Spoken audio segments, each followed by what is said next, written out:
Salut à tous, j'espère que vous allez bien, c'est Romain et on se retrouve aujourd'hui en pleine trêve internationale, même si elle touche à sa fin. Certains sont déjà de retour à Paris, c'est le cas d'Achraf Hakimi, accord à l'amiable avec la sélection marocaine, Milan Skriniar qui a pris un rouge lors du premier match et donc les deux ne joueront pas le second match avec leur sélection. Les Bleus ont terminé leur trêve hier soir avec la victoire 3-1 dans un triste San Siro. Nos habituels titulaires ont démarré contre Israël jeudi, mais pas hier soir, donc ça c'est cool. Et pour Kolo Muani qui est remplaçant au PSG, eh bien, il a eu 2 fois 90 minutes de temps de jeu, qui est d'ailleurs plus élevé en équipe de France cette saison qu'au PSG.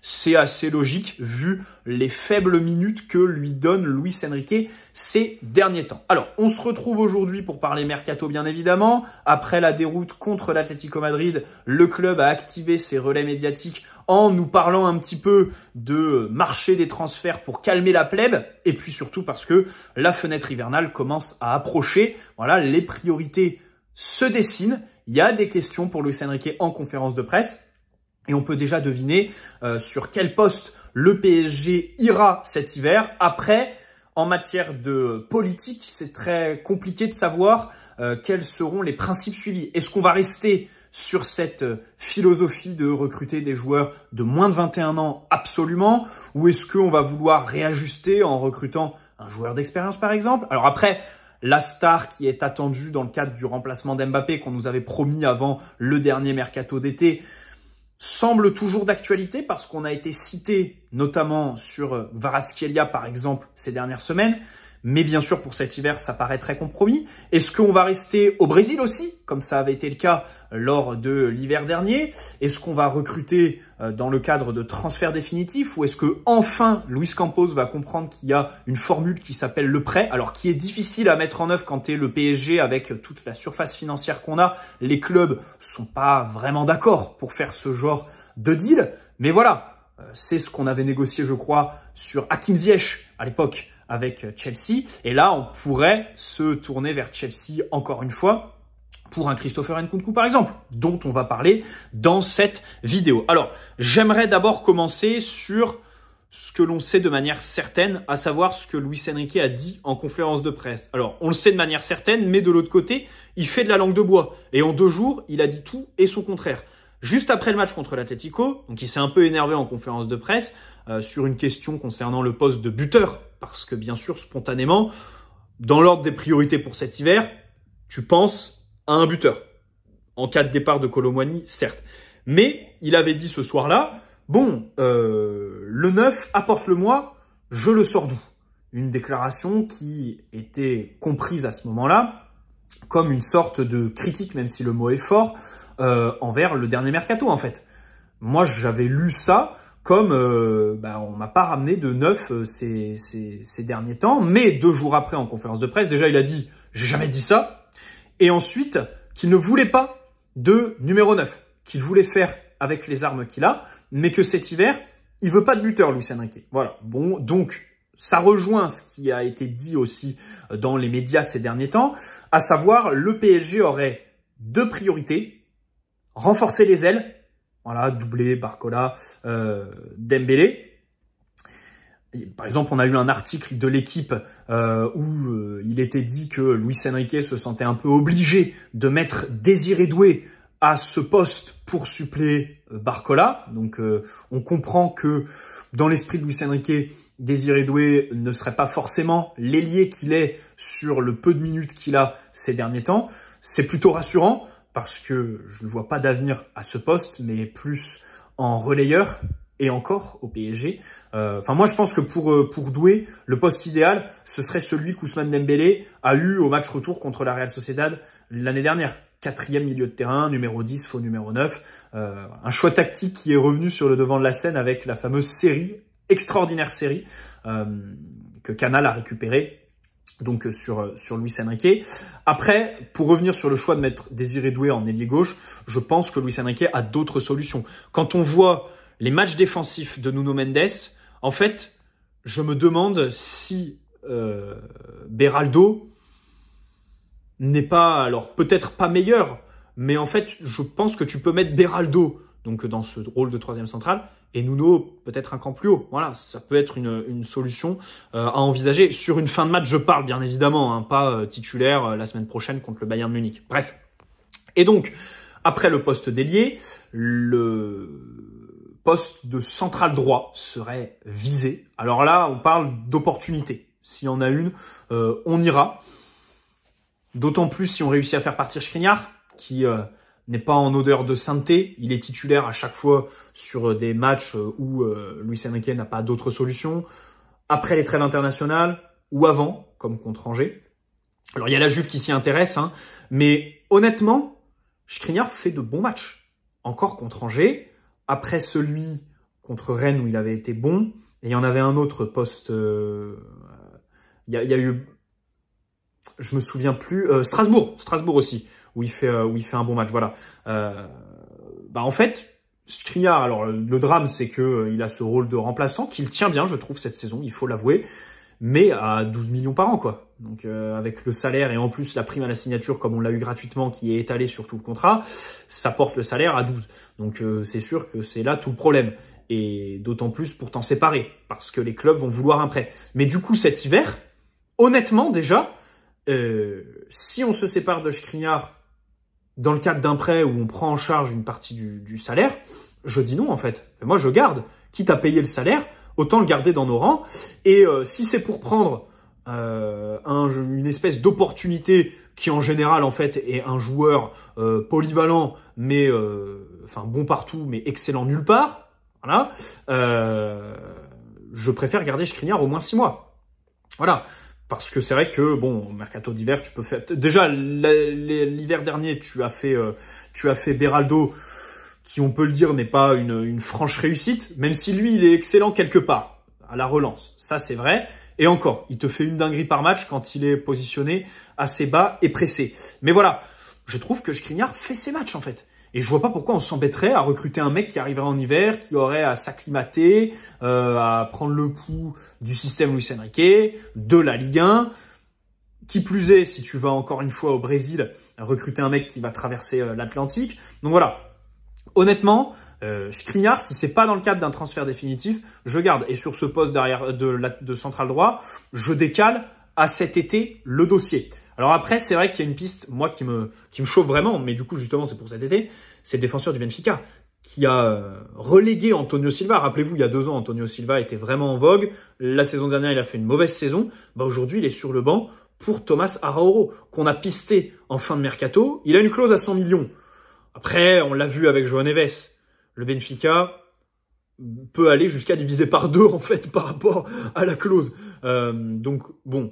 Pour cet hiver, ça paraît compliqué, mais ça me paraît être un profil qui colle parfaitement avec la philosophie de Luis Enrique, à savoir défendre les grands espaces et surtout une qualité de pied assez exceptionnelle. Voilà. J'ai vu passer un centre de sa part ces derniers temps. Enfin, il n'y a aucun de nos défenseurs qui le fait. Donc après, il y a de la concurrence, la première ligue. Chelsea, Crystal Palace, Newcastle. Après, tu me diras, si on n'est pas capable de... rivaliser avec ces clubs de mid-tableau Première Ligue, à part Chelsea. Bon, et Chelsea, c'est particulier quand même, parce que quand t'es joueur, aller là-bas, on sait que c'est le traquenard.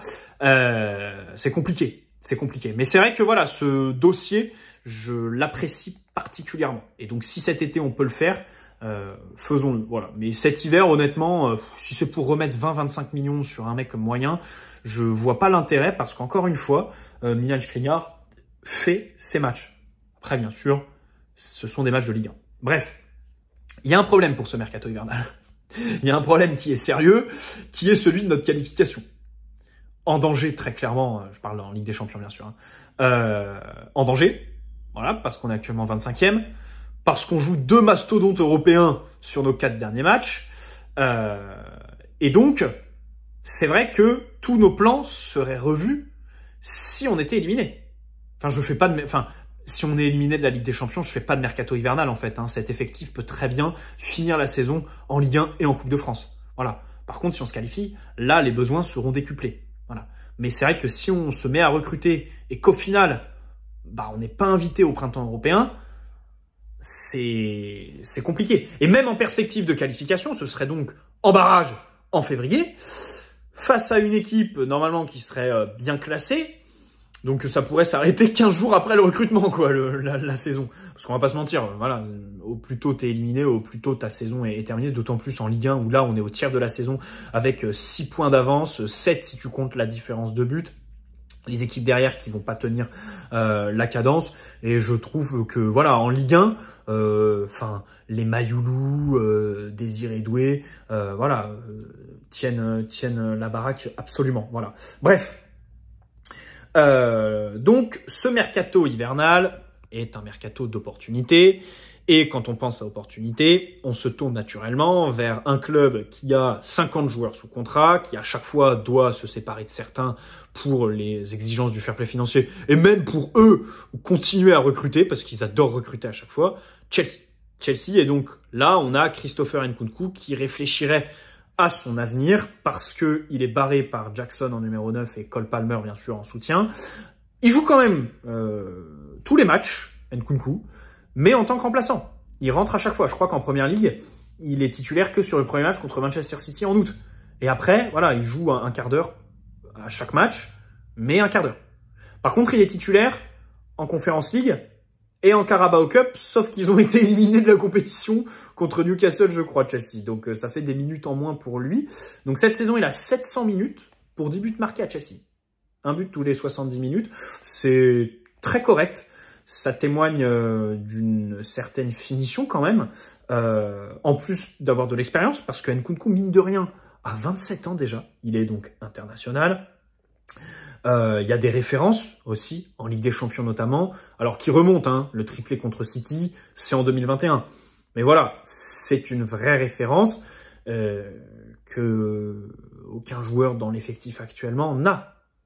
Et c'est vrai que ce joueur me plaît vraiment parce que justement sur cette question de l'expérience, c'est limite un critère qui a pris beaucoup de place en fait dans la hiérarchie des critères dans ma tête. Il y a le risque de voir Luis Campos nous ramener un inconnu du Brésil comme l'hiver dernier, mais aussi il y a des opportunités de ce style, comme du côté de Lyon avec Malik Fofana, qui serait évalué à 15-20 millions selon l'équipe. Avec leurs problèmes vis-à-vis de la DNCG, on pourrait foncer sur ce petit crack. Alors après, ça poserait de vraies questions. Déjà, il serait en concurrence avec Barcola, sachant que les deux se connaissent. Peut-être qu'il y aurait des questions là-dessus. Et ensuite, si tu recrutes Malik Fofana à ce poste, l'été prochain, un Gvija Kvaratskhelia, par exemple, tu abandonnes. Donc c'est vrai que ce serait un choix très fort que de recruter Malik Fofana cet hiver, même si je trouve qu'il a d'énormes qualités. Vraiment, je l'adore. Et à Lyon, même si Cherki fait un début de saison fantastique, je préfère quand même miser sur Malik Fofana que ce bon vieux Ryan, qui est un serpent de mer maintenant au PSG. Ça fait 2 ans, 3 ans qu'on en parle à chaque mercato, qu'il ne vient pas. Et cet hiver, je pense qu'on va encore avoir la rumeur. Donc voilà. Voilà, on a un avantage, c'est qu'il a changé d'agent. Hein. Il a quitté la famille Mbappé. Voilà. Donc Nkunku est un joueur que j'apprécie vraiment, donc pour sa polyvalence bien sûr, hein, capable de jouer demi-espace, faux numéro 9, en soutien, sur une aile. Donc ça, Luis Enrique apprécierait. Je le vois complètement s'inscrire dans le système Luis Enrique. Alors après, pareil, si tu le recrutes, quid d'un Xavi Simons qui occupe grosso modo les mêmes zones que lui sur le terrain. L'été prochain, on sait que Xavi, la question se posera. J'ai toujours pensé que la question va s'orienter vers un transfert en première ligue, hein, qui va nous rapporter des liquidités, mais je pense que c'est le plan de carrière de Xavi Simons. Donc voilà. Après, Nkunku, tu peux te le faire prêter pour 6 mois. Tu peux leur envoyer un joueur en échange, en retour aussi. Et voilà. C'est vrai que c'est vraiment une piste très séduisante. Même si dans les médias, pour l'instant, on n'est pas cité. Hein. Il y a plein de clubs qui sont cités, sauf nous. Et lui, alors, il a dit publiquement qu'il continuait à nous suivre, à regarder nos matchs. Est-ce que ça veut dire qu'il veut revenir? Bon, je sais pas trop. J'arrive pas trop à jauger. Voilà. En neuf. Alors, en neuf, j'aimerais bien parler de ce dossier parce que finalement, en fait, sur les réseaux, c'est ce qui fait le plus parler. Alors qu'au sein du club, visiblement, ce n'est pas la priorité. Du moins cet hiver. Parce qu'il y a le retour de Ramos, qui approche, bien sûr, et que à ce poste, on est conditionné à un départ de Colo, sachant que cet hiver, déjà un prêt, ce serait le bout du monde, et qu'il a déclaré hier sur Téléfoot que non, il veut pas partir, il veut s'arracher, et que pour lui, lâcher, voilà, ce serait sombrer complètement. Voilà, hier, il a dit non, je veux pas partir du PSG. Et surtout, ce poste, tu peux pas te louper. Tu peux pas te louper parce que tu as déjà dépensé 170 millions, pardon. J'aurais bien aimé qu'on ait dépensé que 70. Et surtout, dans ce système, c'est un joueur très particulier qui est demandé par Luis Enrique. Et donc, il faut absolument pas lui imposer un joueur, voilà, qui ne collerait pas parfaitement avec la philosophie en place. Il y a aussi, alors j'ai noté Sangaré, le petit numéro 9 de nos U19, qui brille et en championnat et en Youth League cette saison. Hein. Il est plutôt bon. Et visiblement, dans un article récent, il était au rayon des futurs contrats pro. On veut lui donner un contrat professionnel, tout comme Ibrahim Mbaye. Donc voilà, on sait que le PSG a une politique restrictive sur les contrats pro. On n'en donne plus à n'importe qui. Et donc, avoir cette volonté avec lui, peut-être que ça traduit des débuts en pro pour la deuxième partie de saison. Pourquoi pas. Alors bien sûr, quand on parle du poste de numéro 9, on pense à Victor Gyökeres, hein, l'attaquant suédois de 26 ans. Alors, l'équipe annonce que Luis Campos est en contact et avec le Sporting et avec son entourage. Donc, selon l'équipe, le dossier est quand même très concret. Voilà, on a Luis Campos qui parle avec les deux parties. Alors, Luis Enrique n'en voulait pas cet été. Hein. Rappelez-vous, il l'a refusé. Donc déjà, on peut se demander pourquoi il changerait d'avis en 3 mois.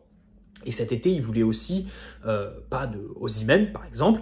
Donc, sur ce poste, on peut se questionner sur la responsabilité de Luis Enrique. Parce que Luis Campos, bon, lui, les 9, pas de problème. Hein. Gyökeres et Osimhen, je pense que si ça ne tenait qu'à lui, on aurait déjà un des deux. Surtout Osimhen. Alors peut-être aussi parce qu'il se serait gavé sur les coms avec ses copains. Mais on aurait eu un 9. Et donc, c'est Luis Enrique qui n'en a pas voulu. Donc, si on veut critiquer le non-recrutement d'un 9, c'est sur Luis Enrique qu'il faut s'orienter et pas Luis Campos. Voilà. Moi, je suis très difficile à... Enfin, j'arrive pas à placer le curseur parce que, en fait, je fais partie des puristes de ce poste, en fait. C'est comme au poste de gardien. J'aime ceux qui font des arrêts plus que ceux qui font des passes téléguidées sur les 6 mètres. Au poste de 9, j'aime ceux qui, voilà, mettent le plus de buts, ne pensent qu'au but. Moi, les tapines, ben, en fait, c'est un but comme un autre, parce qu'il y a le déplacement à faire au préalable et tout ça. Ah, moi, j'adore les attaquants qui sont un attaquant bien brutal, bien buffle et tout ça. Alors, bien sûr, techniquement, il faut qu'il y ait des qualités, mais cette idée d'avoir un numéro 9 qui décroche, enfin qui est limite un 4e milieu sur nos phases de relance, comme c'est le cas au PSG actuellement, de manière tout à fait personnelle, c'est pas ma philosophie en fait. Et du coup, c'est vrai que c'est difficile de se jauger avec du coup Luis Enrique, parce que je peux pas proposer, voilà, dire voilà, faut ce genre d'attaquant, parce que Luis Enrique n'en veut pas visiblement. Donc pour revenir sur Gyökeres, 26 ans, donc toujours au Sporting à cet âge-là, déjà ça peut interroger. 100 millions, gros transfert. Luis Enrique avait parlé des transferts pour des grosses sommes l'été dernier. Il avait dit que c'était des risques que le club ne voulait plus prendre. Alors après, Gyökeres a un accord pour l'été prochain. Gentleman's Agreement pour 60-70 millions partir du Sporting. Après, il y a une concurrence qui est dingue. Je crois que l'équipe a même cité le Real sur le dossier. D'accord. Bon, c'est énorme. Hein. 100 millions, c'est énorme. Même 70, hein, parce que le joueur a 26 ans. Donc, si tu le recrutes, c'est sur un contrat de 5 ans qui l'emmènera jusqu'à ses 32. Et donc, tu n'as pas de perspective de revente. Hein. Tu fais pas de plus-value et tu ne récupères pas, si c'est un échec, tes millions sur un joueur qui aurait du coup 28-29 ans. Qu'on soit très clair là-dessus. Voilà. Et tactiquement, c'est un joueur avec lequel j'ai un petit peu de mal justement à transposer ce qu'il fait au Sporting actuellement dans le PSG de Luis Enrique, bien sûr. Voilà, le championnat portugais déjà est beaucoup plus ouvert, il y a beaucoup plus d'espace, il prend énormément la profondeur au club. Ben voilà, c'est pas du tout ce qu'on fait, c'est pas du tout ce qu'on demande à notre neuf, parce que déjà quand on le fait, c'est nos ailiers qui en sont chargés. Quand il décroche, je lui trouve quelques limites. Je lui trouve quelques limites. Alors, quand il décroche sur le côté, beaucoup du côté du Sporting, les orientations du corps sont pas très bonnes. Il est assez facile à prendre quand tu es défenseur. Parce que voilà, tu peux l'emmener directement sur la ligne de touche. Il veut beaucoup jouer en une touche, garder le ballon et tout ça, faire gagner du temps à son équipe et des mètres aussi par là. C'est pas trop son fort. Je trouve qu'il utilise pas de manière optimale le haut de son corps pour gêner son défenseur. Voilà, l'utilisation des épaules, des mains et tout ça. Sur les centres aussi, j'ai remarqué qu'il marque beaucoup de buts. En étant donc au point de pénalty, mais sans attaquer le premier poteau en fait. Il n'attaque pas le premier poteau. Or, nous, c'est ce dont on a besoin. Des mecs qui attendent le ballon au point de pénalty, on en a pléthore. Nos milieux, Warren, machin, ils attendent. Warren contre Dortmund l'année dernière par exemple. Voilà, Hakimi, les ailiers et tout ça vont dans ces zones-là. Nous, notre neuf, il faut absolument qu'il aille attaquer le premier poteau pour qu'on crée de l'insécurité dans la défense adverse. Contre Dortmund, Ramos n'avait pas été capable de faire ça parce qu'il faisait les mêmes appels qu'Mbappé. Voilà, on se centrait et personne n'allait au premier poteau, donc les défenseurs pouvaient fixer tous nos joueurs qui étaient au point de pénalty, et même en seconde lame, tu n'avais personne au second poteau. Donc c'est vrai que là-dessus, j'ai noté ce point-là sur Victor Gyökeres. Après voilà, c'est un joueur létal avec des statistiques absolument incroyables. J'ai cité un triplé contre Manchester City pour Nkunku plus tôt. Je me dois de citer celui que Gyökeres a fait beaucoup plus récemment, puisque c'était il y a 2 semaines. Donc voilà, c'est un joueur formidable. Mais je peine à me dire que c'est le numéro 9 parfait pour le système de Luis Enrique. Moi, j'en ai un qui me semble, pour coller avec Luis Enrique, qui me semble assez parfait, parce que visiblement, il faut un joueur qui a du ballon. Là, c'est très clair. Au moins, la saison dernière, on n'était pas sûr que Luis Enrique voulait jouer avec un faux neuf, parce qu'il avait fait que Asensio en début de saison sur 2 matchs, et Lee Kang-in sur 1 match contre Reims en novembre 2023. Mais sinon, il jouait avec Kolo et Ramos et Mbappé en neuf. Là, cette saison, bon là c'est très clair. On a eu Lee, Asensio, même Désiré Doué, Ousmane Dembélé contre l'OM à ce poste. Donc voilà, tous les joueurs ont défilé dans ce rôle-là. Et donc c'est vrai que un joueur dans ce style-là, Joao Pedro évidemment, Joao Pedro, autre registre donc que Gyökeres, avec des statistiques beaucoup moins impressionnantes. C'est vrai que c'est un joueur qui a une palette à la finition moins développée, c'est le moins qu'on puisse dire, mais il marque dans les gros matchs. En première ligue, voilà, Manchester City récemment, il est décisif. C'est un très bon presseur au pressing, il lance, il est très efficace, très intense, polyvalent. Tu peux l'imaginer en neuf, en soutien. Je crois qu'il est même capable de jouer ailier. Techniquement, il est très bien doté. Voilà. Après, c'est très difficile, bien sûr, de le sortir d'Angleterre. Mais Joao Pedro est un joueur que j'aime beaucoup et je pense qu'il peut s'intégrer dans le 11 de Luis Enrique. Après, du coup, pour rester sur le style de joueur Gyökeres, laissez-moi parler d'un joueur que j'adore, évidemment, donc remplaçant actuellement dans le Aston Villa d'Unai Emery, qui est un entraîneur, lui, à la différence de Luis Enrique, qui fait vraiment briller les numéros 9. John Duran, l'incroyable Colombien. Oui, il est Colombien.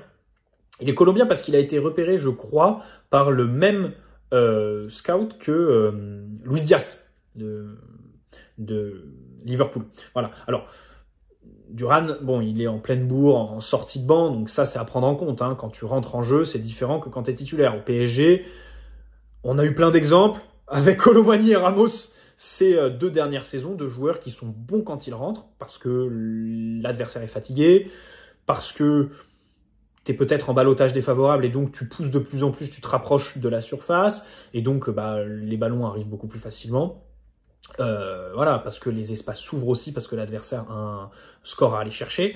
Donc voilà, tout ça est à prendre en compte. Mais je trouve que pour le coup, Duran, quand je le vois jouer, je me dis, là, sur chaque ballon qu'il touche, au-delà de la finition, ok, là on a vraiment un joueur létal, buffle, qui va gêner le défenseur en permanence. Voilà, la finition, je l'adore. Mais vraiment, Kolo Muani et Ramos Je suis persuadé que ce sont des joueurs qui n'auront, qui feront toujours cette touche de trop avant la frappe, qui positionneront leur mauvais pied pas assez bien par rapport au ballon, leur corps qui serait pas très orienté, peut-être un peu trop en avant par moment aussi pour Colomani. Lui, John Duran, est incroyable dans les postures, les positionnements pour gêner l'adversaire, toujours à chercher le but. C'est limite un défaut. Et c'est vrai que j'ai un pote qui me soulignait ça très justement, qui me disait « mais Duran, il cherche tout le temps le but, et ça peut vous frustrer les Parisiens quand il tirera à 30 mètres alors qu'il y aura des solutions un peu meilleures à prendre. » Et peut-être que Luis Enrique, c'est pas ça qu'il recherche. Mais voilà, dans les airs, typiquement, je trouve que Gyökeres n'est pas excellent. Duran, lui, il est incroyable. Timing, physique, le coup de tête, il est incroyable dans les airs. Voilà. Nous qui centrons ces derniers temps, c'est vrai que là, on a un joueur absolument incroyable, que j'adore. Voilà. John Duran est vraiment un joueur que je kiffe, mais bon, je sais pas trop si Luis Enrique est d'accord avec moi. Pour le coup, Joao Pedro, par contre, ça va directement dans la lignée de ce qu'on a vu ces derniers temps. À moins que Luis Enrique fasse avec les moyens du bord et qu'il veuille un œuf, un œuf comme Erling Haaland dans le système de Pep Guardiola. Bref. Et j'aimerais terminer sur le dossier Gvisha Kvaratskhelia, le petit Géorgien, qui est encore ouvert, parce qu'il n'a toujours pas prolongé. Alors, sur le salaire, il s'est aligné, parce que De Laurentiis lui a dit 6 millions, bonus compris. Lui, il voulait 8, et au final, il a dit, bon, ok pour les 6 avec bonus. Par contre, sur la clause libératoire, ils n'arrivent pas à se mettre d'accord, parce que Nav veut 100 millions, et l'entourage veut 80. Pour 20 millions, peut-être qu'il va y avoir un accord de trouver, hein, malheureusement pour nous, et que du coup, il va prolonger. Mais après peut-être qu'on veut mettre 80, voire 100 sur lui, hein, et qu'on pètera la clause. Mais voilà, il y aurait le Barça aussi, qui est en embuscade, cité sur le dossier. C'est toujours mon chouchou, hein, Kvaratskhelia, depuis février dernier, quand on le préconisait avant les médias et avant tout le monde. Et à l'époque où tout le monde nous disait « Non, faut pas recruter à ce poste-là, faut que Barcola progresse. » Ouais, on voit aujourd'hui. Voilà. Et puis en plus, au début de saison, Kvaratskhelia ne jouait pas ailier, mais jouait second attaquant de soutien, dans un rôle plus axial. Donc ça donne des perspectives sur sa polyvalence. Voilà. Donc un joueur que j'adore. Après, quand je vois la relation Nuno Leao en sélection portugaise, je me dis, déjà, premièrement, je me dis, dommage que Nuno, le centre qu'il fait là, au premier match du Portugal, la passe D, sur centre, où il va au bout de son action, où il court sur 80 mètres. Je me dis, punaise, dommage qu'au PSG, il ait quand même ce rôle de troisième central qui le bride. Jamais chez nous, il va au bout de l'action comme ça. Et surtout, la complémentarité avec Léo que j'apprécie, bon, je dois avouer, me fait un peu réfléchir. Mais encore une fois, je pense que voilà, Luis Enrique n'utiliserait pas les deux comme ils sont utilisés en sélection portugaise. Et d'ailleurs, Nuno Mendes, même au Portugal, joue dans un rôle de troisième central parfois. Hein. Martinez l'utilise comme ça par moment. Voilà les amis, prenez soin de vous. Hein. On se dit à mercredi ou jeudi, donc pour l'avant-match Toulouse, qu'on joue vendredi au Parc.